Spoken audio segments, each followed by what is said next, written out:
Hello, everyone. Welcome to EJG3 Show. This is your host. I am Eddie Gallagher, and I'm here with Ricky Francisco. We are going to be talking about the World Cup. Ricky, how you doing? Well, not bad. Watching a lot of soccer, a little tired. Stayed up and watched the Turkey game last night, but doing good. Absolutely, absolutely. Okay, let's start with this. Our hometown, the United States. Actually, our home country, to be honest with you. Uh, they beat Australia 2-0. They are officially winners of Group D. Ricky, what did you make of that performance yesterday? That was a great performance by USA. Personally, I thought we could have won a little more, 3-4 nothing. I thought Pochettino could have made a couple more subs early on. I think he left on some players a little too long, and especially with us being up 2-0 in the game and knowing we're about to be qualified already, get some fresh flags on there, make sure no one gets injured for later on in the World Cup. Um, But I thought they played well. A lot of the players kept their cool in a very chippy game late on. Australia was trying to get people going, get people on yellow cards so they get suspended. But other than that, I thought they played really well. And yeah, Yeah, look, 10 shots on goal, seven corner kicks. Um, I thought it was a well played game. This USA team, they just attack. This is a very talented group. We're not used to this. We're more like a laid back, play defense, and wait for opportunities. But no, we got strikers on the field trying to score goals. I thought there was a possibility that we could be up 3-0, but unfortunately 2-0. One of them was an on goal, which happened back to back games. I don't really see that often, but hey, what are you gonna do? I mean, sometimes when you play defense, it ricochets off your foot and it just goes in. I mean, it doesn't matter how the ball goes in. A goal's a goal. We'll take what we could get. I mean, Flo Balogun, he made a good run, made a really good cross in, and that's what happens when you put the ball in dangerous areas like that. You never know what's going to happen.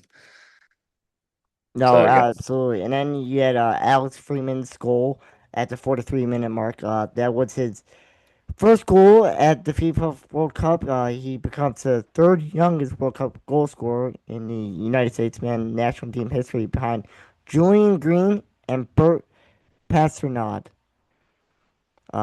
It was his Alex Freeman's third goal in his international career. I mean, I thought it was a pretty scrappy goal, nothing pretty. But like I said, once again, it doesn't matter how the ball goes in. I don't even know if he knew if he scored because he was probably still concussed at that point in time. Because about 15 Well, minutes earlier, he got demolished. I mean, but they also reviewed it for offsides. Yeah, but he was clearly onside. But I would just say more to the fact that he was probably concussed for most of that game after the hit he took to the head. He was almost throwing up two hands out there when he was on the ground. So, but I'm happy for him. It was a good goal. Like I said, he's not usually up in the play, so I'm happy for him for someone else to get scoring on our team. Yeah, no, absolutely. Obviously, Australia, they had no chance. They didn't seem like they didn't have many opportunities to just score. They had a couple possibilities like around that 65 to 75-minute mark, where the United States got a little lazy in their passing game. They couldn't just kick it the other way, to the other end. And that's why Um, I thought maybe Pochettino should have made some subs right around that point to kind of slow down the game, get some new players on, some fresh legs, and kind of change the momentum of the game. I thought Haji Wright, Gio Reyna, um, Tim Weah, they all could have came on and changed the game at that point in time. right, right. Are you by any chance kind of concerned about our defense? I know the teams, we've allowed one goal, but I feel like our defense, I'm a little scared of. Beats. To be honest with you, obviously we've allowed one goal, but it just doesn't seem crisp to me. He's So seen some flaws. I'm not too worried unless we go up against an elite striker like Holland, Mbappe, those sorts of people. Tim Ream, our center back, our captain. I think he's a good player. He's just old. He's maybe 37, 38. I can't remember exactly how old he is. Might be 50 at this point, for all I know. Um, I think once he goes up against some real pace up top and an elite striker, I think we might be in trouble then. But until then, if we can control the play and control the possession like we have been, I think we'll be fine. I mean, we got Jedi Robinson outside on one wing, and I think we'll be fine with them. Like I said, as long as we're not going up against those elite strikers. Right, right. Tim Ream is 38 years old. Yes, so he's up there.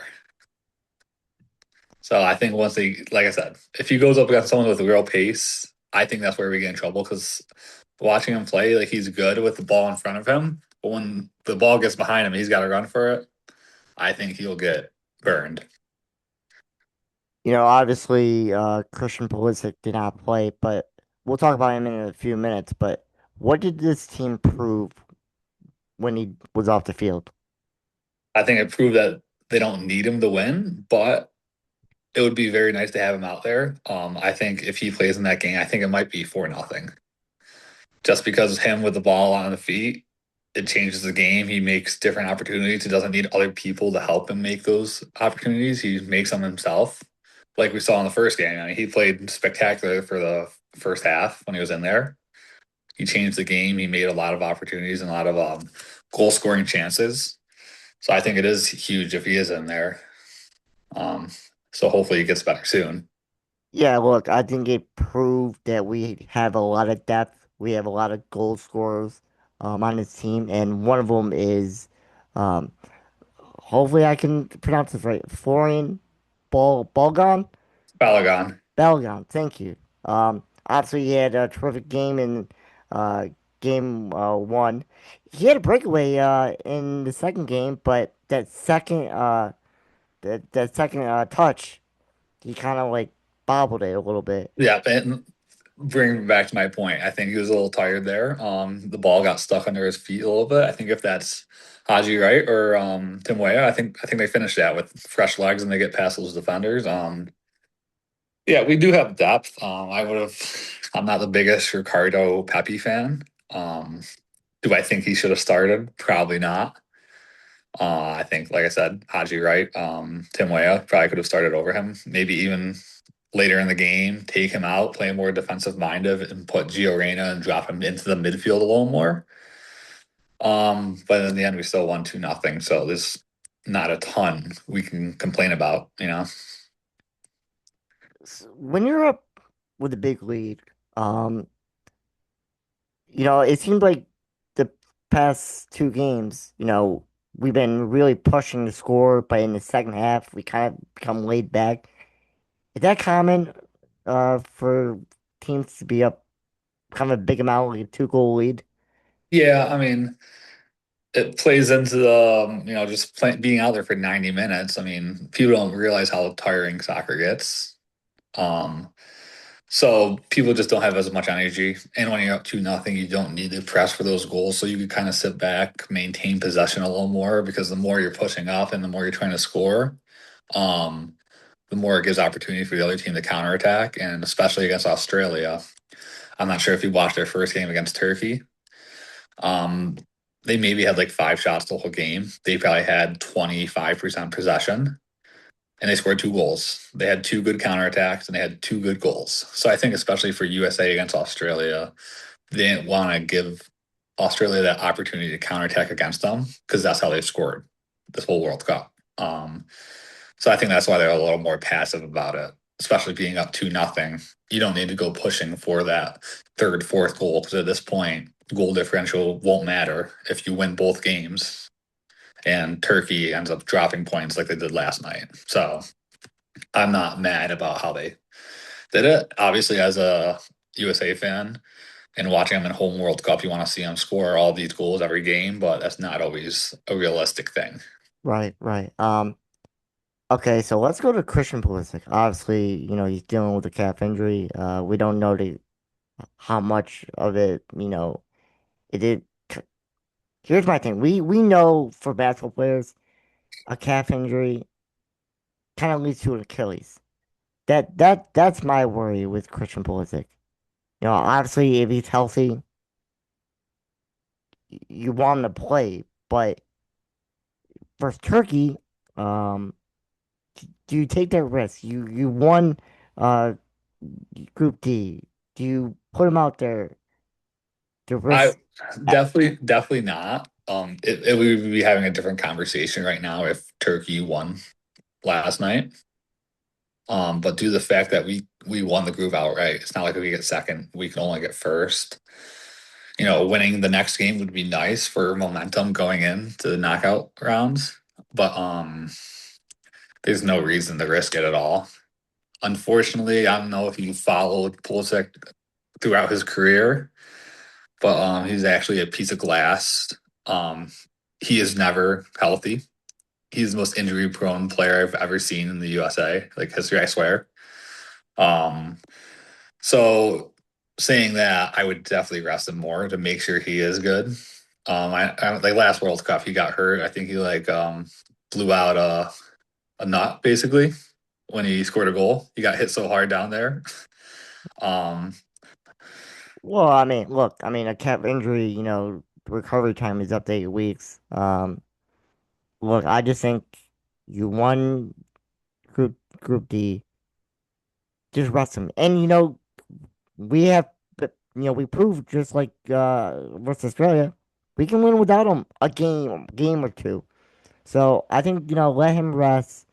Obviously, still have him practice. Uh, but yeah, no, I think you definitely rest him versus yeah, Turkey. I also think if it was more serious, we would probably know due to the fact that he was almost like a game time decision yesterday.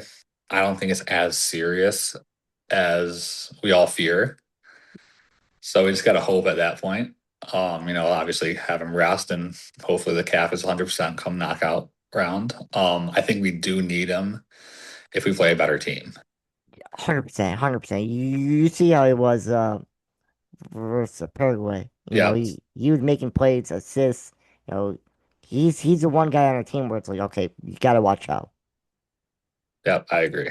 And look, I mean, it's not just Pulisic. Obviously, my next question is, okay, you won Group D. Do you do you have some subs play and rest some key guys? Because our knockout game is June 1st. That's like 6 to 7 days. That's almost about a week. July 1st. Don't mean to correct you, Eddie. July 1st. You said June 1st. Sorry, July 1st. Yes, thank you. I apologize. But what I'm saying is, do you play your starters because there could be like a rust factor as well. Yeah, I mean, I could see him playing the first half. Some of the starters, maybe not all of them. Like I said, we have a couple strikers on the bench that could probably start. I think you give those guys a start. Give Balogun a rest. He's started 2 games now. Maybe even Tim Ream. I mean, obviously he's a defender, so you might not need to sit him, but due to the fact that he's 50 years old, maybe you do. 38 years old. Oh, okay, my bad. Um, yeah, but there's like I said, there's no need for us to go out there and win this game. That obviously we would love to being in a home World Cup, but there's no pressure on them to play their best players and worry about them getting hurt. Um, so yeah, that's what I would say about it. Yeah, absolutely. We'll see if Christian plays versus Turkey, and obviously, you're in your home state. I feel like the crowd has been a real factor. You see the energy, and I feel like this country is definitely galvanizing with this team. I know we're not known for being a soccer country, but a lot of this country is very excited that we won 2 games. I think this is the farthest we can make it in a World Cup. I'm not sure if you're gonna get to this point later on how far you think or I think the USA can make it. I don't want to get ahead of you. but I would say their ceiling is probably the semifinals. I don't think they could make the finals. I really don't. Would I Right. love for them to? Yes, but I think we're just behind on the soccer world. There's a lot of other countries out there more developed than us. Yeah. If we meet in France or in England or in Germany, I don't think we get past them in the semifinals. Even earlier on, it depends on, it's all about the draw. I know yesterday I was looking at the draw, if it ended as it was, and we had like Congo and Uzbekistan on our side and stuff like that. Whether that will hold, probably not. But we had a very favorable draw that could see us getting to the semifinals. Yeah, obviously it all is about the health of Christian Pulisic. I agree with you. Quarterfinals, which is in March Madness turns to Elite Eight. Yeah. Yeah, no, I think we have a chance. I mean, look, this team is hot right now, and they're believing, and I think Pochettino's doing a great job managing this team. I like his style, attack, attack, attack, and Yeah, I think he's doing a great job managing the team. Maybe not with his outfits. I don't know if you've seen them. They're very questionable outfits he's wearing on the pitch line, but we're not going to get into that. That's just me. But like I said, I think their ceiling, I would say semifinals, and I think it would be very shocking if they lost in the round of 32. I think they have to oh, get past 100%. I that. think I They think that have would to get be, past that. yeah, no, 100%. Okay, yeah, we'll see what the United States do. But let's go to maybe the GOAT, Leonardo Don't Messi. say maybe. He is. Okay, he's the GOAT. He is defeating Father Time, it seems like. A lot of people are questioning, can he compete in this year's World Cup? He answered the questions. 3 goals. What did you make of his performance? Um, this might be very biased, but I'm a huge Messi fan. Um, I know he's his best player ever. He's the GOAT. There's no questioning that. Just watching him play, it gives me goosebumps. It's just watching it, you know. When he like that last goal he had, he's cutting in from the right side to the left. You know what he's gonna do. He's just gonna slot it in that left corner. It's gonna happen every time. You know what's gonna happen before he gets the ball. He's just such a big influence on the game. And obviously Argentina, they won the last World Cup. Him on the ball changes everything. So many people collapse towards him. It makes other people open. He's a great one of the best passers ever. Um, he's just a game changer. He changes everything for Argentina. And I think if there was any question regarding the GOAT debate, I think watching Messi play and then watching Ronaldo play on their respective game days, it kind of silenced it. Yeah, I agree. But obviously Messi, he's 38, going to turn 39 soon. Um, we shouldn't be surprised by this because athletes today, we've seen it with Tom Brady, we've seen it with LeBron James. Great health. They work out in the off season. Good diet. Why are we surprised by this? We should know that hey, players kind of last longer in today's age. Yeah, I think people are surprised by it mostly because obviously he made the change from playing club soccer in Europe to moving over the MLS. And they took that as a sign of weakness and basically he's washed, I would say, which is not completely true. If you watch him play the other day, he could still compete in the top leagues in Europe. Whether he was just done with it after playing for, Barcelona for almost like 20 years just about, and then a couple years with PSG. I think he just wanted to change the scenery. Maybe wanted to come to, the greatest country in the world over here and live here. I think people maybe thought he wasn't the same player, but I mean, we see it in MLS every week. He's scoring goals. He's scoring 2, 3 goals, having a couple assists, and he's still playing against good talent. Um, so I think that's why people may be surprised by it, but you shouldn't be. Like I said, he could still play in the top 5 leagues in Europe right now and still dominate them. Yeah, yeah, yeah. It's it's funny, who I've got it. Is it Mbappe for France? Mbappe. Pape. Sorry, I apologize. Um, he outscored his two goals in the first game. We think he's the next guy to be in line. And then you see Messi play, it's like, no, no, I still have this title, Yeah, and it it just shows that he still got it, and let's stop questioning if he's done or not. yeah. And I'm not gonna say that And Mbappe's look, and not. obviously it's just one game in the World Cup. I Yeah, mean, let's not overblow it. He's an older player, but just game one, it was terrific. yeah, yeah. And Mbappe, I mean, watching him play, he had a decent game, but he could have scored 4 goals probably. I think his first half was a little rough. I don't know if you watched that game, but it was a little rough. Um, he's coming off a rough year at the club level.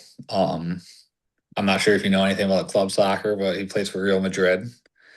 And it's a very hostile environment over there where you don't have a good season. They want you out. They're going for your head. They're booing you every time you take their field. And I think that's got to him a lot. And he wants to leave. And I think this World Cup is a big time for him to show that he's still probably the best player in the world today. Obviously, we talked about Messi, but when it comes to it, Messi's almost, he's like 38. Mbappe's in his 20s. He's going to play a lot longer, obviously. So he's got a lot to show. And I think he'll make a move at the club level this upcoming season. And I think this World Cup is an opportunity for him to show all those clubs what he has. And he'll probably make a record breaking signing come. Yeah. Look, France is one of the favorites because of him. So let's not question uh, if he's good or not. I mean, he's absolutely one of the best players that we have in soccer or football, whatever you want to call it. But we're Yeah, calling it soccer on this show. it's Okay, soccer. It's soccer in America. We're proving it's soccer this year at the World Cup. exactly. Okay, let's go to another all-time great, and that's Ronaldo. Um, he played terrible. There were shots that were wide right, wide left. He, and obviously Portugal, tied or draw versus Congo. Congo, not that's not a good sign at all. Um, I don't sleep on Congo though. They're not a bad team. They have some good players on their team. They have a lot of English Premier League players on their team. I don't think they're that bad, but that's a game Portugal should win every time. yeah, and look, I don't know about Ronaldo. There's a question: should Portugal have Ronaldo on the team? Look, obviously he's a great player, but there's an arrogance with Ronaldo, and it clearly shows. I agree. So like I said earlier, I'm a huge Messi fan, so that means I don't like Ronaldo. So I was hate watching that game a little bit, and it brought joy to me watching him suck. Like come like last World Cup, 2022. I don't think he even started a lot of their games in 2022. So why come 2026 is he starting? I think he should be on the team. He's a role model and a leader for Portugal for 20 plus years now. Um, should he be starting, maybe coming off the bench and giving him some extra legs later on? Probably like I think it was 2 years ago in the Nations League, which is kind of like it's a dumbed down World Cup a little bit in Europe for European teams, and he didn't even start there. I thought Portugal would have played better if he didn't start. They were just trying to feed him too much. Whether that's because they saw Messi score 3 goals before and Mbappe and Haaland score 2 goals on the day prior, and they're like, okay, all these somewhat so what great players, greatest players playing in this World Cup have all these goals. Now we have to get him a couple. Because watching that game, they were just trying to feed him too much. They were trying to cross the ball to him every time in the box, and he's a great player in the air. But when the other team knows it's coming, they're going to stop it. Right, right. Yeah. Look, I mean, obviously just one game, but if you're Portugal, you have to be questioning yourself. Uh, and you gotta find an answer real soon. Yeah, I agree. Whether that's not starting him, maybe, or just not trying to play through him every time. That's the difference between Ronaldo and Messi. You try to play through Ronaldo every single time, it's not going to end well, as we saw. Messi is more of he's a better player because he's also a playmaker. Yeah, no, Ren- I would say Messi's a team player. Ronaldo's kind of an individual. Yeah, and I'm not going to sit here and say that I think Messi is the greatest player of all time. I'm going to say that, but I think Ronaldo is probably a better goal scorer. But that's also given his size compared to Messi. He's probably almost like a foot taller than Messi. He's got he's strong. I mean, I don't know if you've seen him, but like he's like 40 something years old now, and you see how good of shape he's in. Um, but they're not able to play through him like they are Messi. They gotta not worry about him so much. He'll find the end of the ball. Like I said, I'm not gonna sit here and say that Ronaldo's not a good player. Obviously, he's one top three all time. But if they're gonna try to go out there again and do what they did against Congo and just try to cross the ball at him and feed him every single play, it's not gonna work out. So they gotta change that. Right, right. Yeah, we will see. Okay, so there is a team that's one of the favorites, but very young is Spain. They had a draw versus Cabo Verde. Look, let's not overreact. I mean, yes, is that a big deal? So Sure, sure. But let me there bring it could else. be. Hold on, let me. Yeah, let's hear it, Eddie. First game, you know, obviously time zone. That's definitely a factor.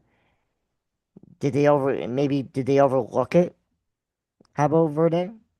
That's a possibility. But let's just see what they do in game two. Yeah. And I'll bring out a stat for you, Eddie. In 2010, they won the World Cup. Okay. What did they do their first game of that World Cup?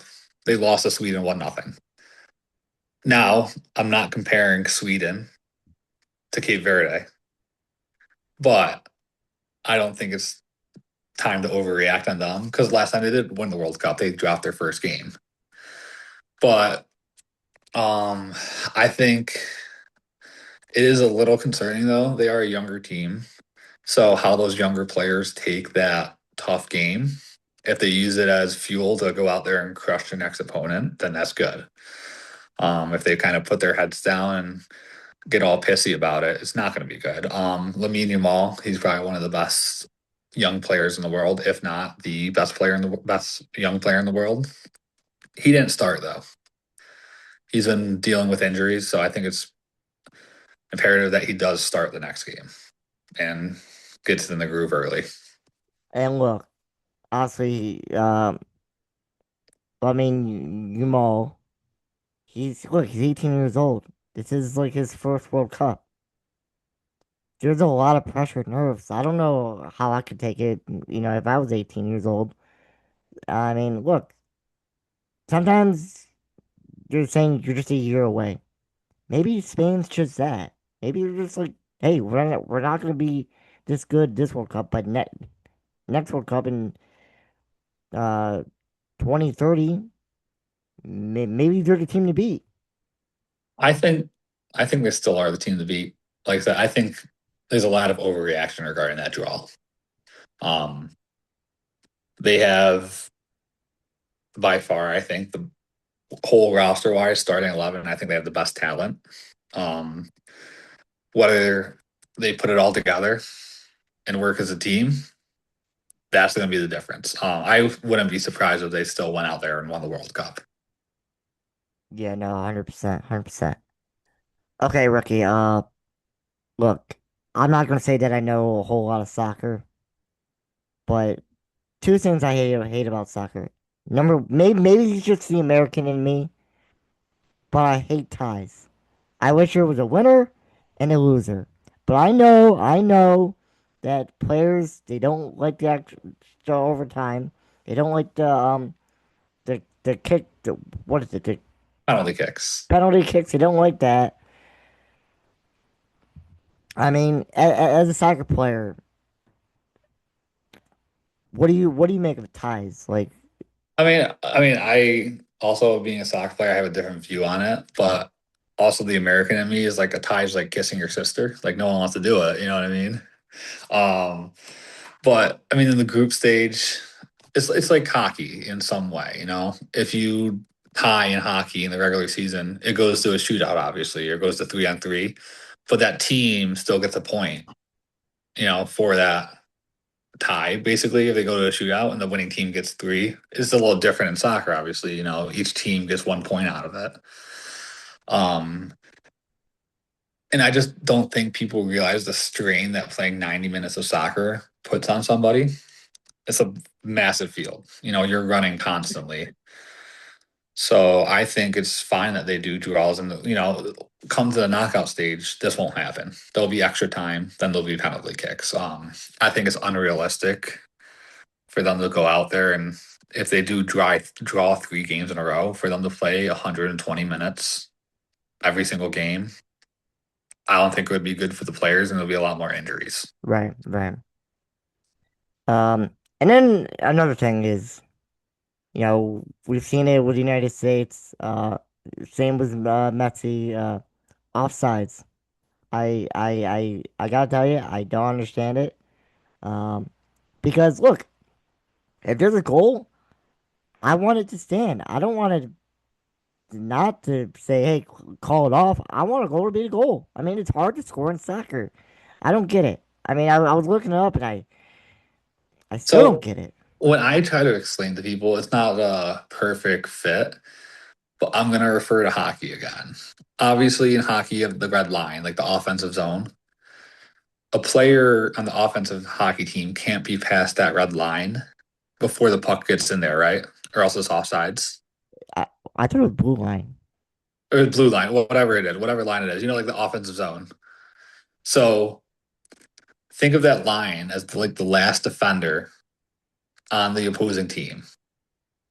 Someone on the offensive team can't be past that last defender and receive the ball. Like in hockey, they can't be past that offensive line, the blue line, when they get the puck.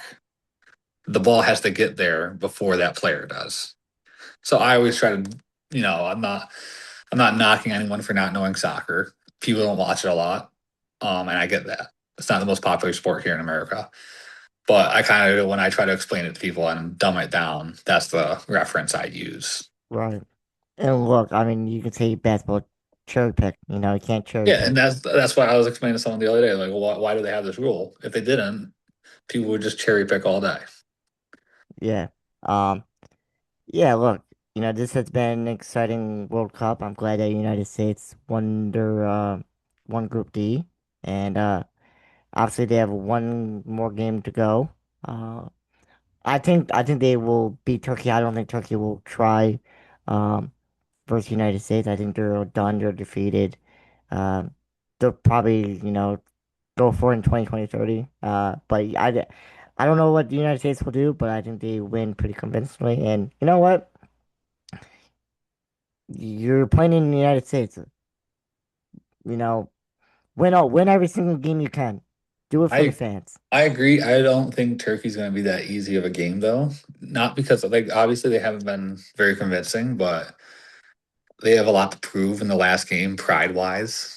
If you go back to Turkey and you don't score a single goal in the World Cup, that's not a good look. Regardless, I think Turkey coach is getting fired no matter what. He probably should be already. But they got a lot of proof for their home country in this last game, whether it's coming out and scoring a goal or getting at least 1 point out of the game. I don't think they're just going to lay down and give up. I think it'll be a good game. Do you have a prediction in that game? I'm going to say 2-1 USA. Okay, there you have it. Ricky's predicting 2-1 versus Turkey. United States goes 3-0 in group D. Which, by the way, I think we all expected the United States to win Group D. You just had a feeling based on the draw. Uh but we just wanted to know how they would look, and right now they look pretty good. I think as Americans, and I think we all expected them to win the group, but outside America, I don't think that's what people thought. I Yeah, think people thought that Turkey were going to win this group, and they couldn't have been more wrong, obviously. It's kind of embarrassing. The last night I watched their game. Their Paraguay was down to 10 men early in the first half. Paraguay scored in the first like 60 seconds of the game. Turkey goes on to have maybe 45 shots the whole game. They can't score one. It was kind of embarrassing watching it. Um, right. I also had Turkey money line, so I was a little, annoyed about it.